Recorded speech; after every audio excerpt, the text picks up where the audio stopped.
Honey 2 hours run time ఉన్న movie prime వీడియోలోను అలాగే సన్నెక్స్‌లోను streaming అవుతుంది.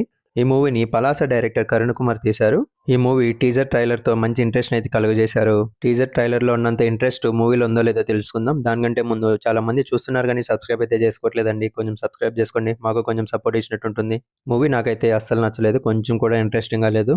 మూవీ కాన్సెప్ట్ చాలా బాగుంటుంది. కానీ ఎగ్జిక్యూషన్ మాత్రం చాలా బోరింగ్‌గానే ఉంది. ఈ మూవీకి హనీ కాదు చూసే వాళ్ళకు హాని అని పెట్టింటే బాగుండు. స్టోరీ విషయానికి వస్తే ఆనంద్ అలియాస్ నవీన్ చంద్రకు మూఢనమ్మకాలు ఎక్కువ. తాంత్రిక విద్యలను అభ్యసించిన అతను దాని ద్వారా కష్టపడకుండా డబ్బు సంపాదించాలనుకుంటా ఉంటాడు.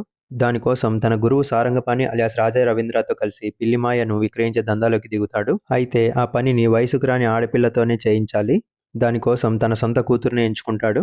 ఈ విషయం తెలిసిన ఆనంద్ భార్య లలిత అలియాస్ దివ్య పిల్లై ఏం చేసింది? ఆనంద్ సారంగపాణి చేసే తాంత్రిక పనుల వల్ల మీరా అలాగే తన కూతురు ఎలాంటి ఇబ్బందులు పడ్డారు? అసలు ఆ పిల్లిమాయకు ఉన్న ప్రత్యేక శక్తులేంటి అన్నది remaining story. Movie starting opening scene చాలా ఇంట్రెస్టింగ్‌గానే ఉంటుంది. తర్వాత వచ్చే ప్రతి ఒక్క సీన్ కూడా చాలా బోరింగ్‌గా అండ్ ల్యాగ్ అనిపిస్తాయి. ఈ మూవీలో ఉన్న పిల్లిమాయ అనే కాన్సెప్ట్ మనం ఇదివరకైతే ఎక్కడా చూడలేదు. ఇంత మంచి కాన్సెప్ట్ అయితే ఉంచుకొని ఎలాంటి థ్రిల్లింగ్ ఎలిమెంట్స్ లేకుండా చాలా బోరింగ్‌గా తీశారు. ప్రీ ఇంటర్వెల్ ముందు పిల్లితో వచ్చే సీన్స్ చాలా బాగుంటాయి. సెకండ్ హాఫ్‌లో మొత్తం కాన్సెప్ట్ రివీల్ చేసిన తర్వాత ఇక మూవీలో చూడడానికైతే ఏమీ ఉండదు. సెకండ్ హాఫ్ పూర్తిగా బోరింగ్‌గానే ఉంటుంది.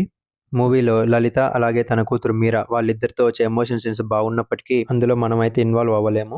సినిమాటోగ్రఫీ, బ్యాక్‌గ్రౌండ్ మ్యూజిక్ చాలా బాగుంటాయి. పర్ఫార్మెన్స్ వైజ్ నవీన్ చంద్ర అలాగే తన భార్యగా చేసిన దివ్య పిల్లై చాలా బాగా చేశారు. అలాగే తన కూతురు క్యారెక్టర్ చేసిన పాప కూడా చాలా బాగా చేసింది. ఇంకా రిమైనింగ్ రాజా రవీంద్ర గారు అలాగే దివి వీళ్ళిద్దరు పర్వాలేదనిపిస్తారు. ఫైనల్ వర్డిక్ట్ ఏంటంటే మూవీలో మంచి కాన్సెప్ట్ ఉన్నప్పటికీ ఎలాంటి థ్రిల్స్ అయితే లేవు. ఈ మూవీని చూడకపోవడమే మంచిది. ఫ్యామిలీతో కలిసి చూడలేము. కొన్ని ఇబ్బందికర సన్నివేశాలు అయితే ఉన్నాయి. దీనికి నేను ఇచ్చే రేటింగ్ 2/5. మీకు గన నా రివ్యూ నచ్చినట్లయితే లైక్ చేయండి, షేర్ చేయండి, అలాగే సబ్స్క్రైబ్ చేసుకోండి. మీరు గన మూవీ చూసుకుంటే మీ ఒపీనియన్ కామెంట్లో తెలపండి. Thank you.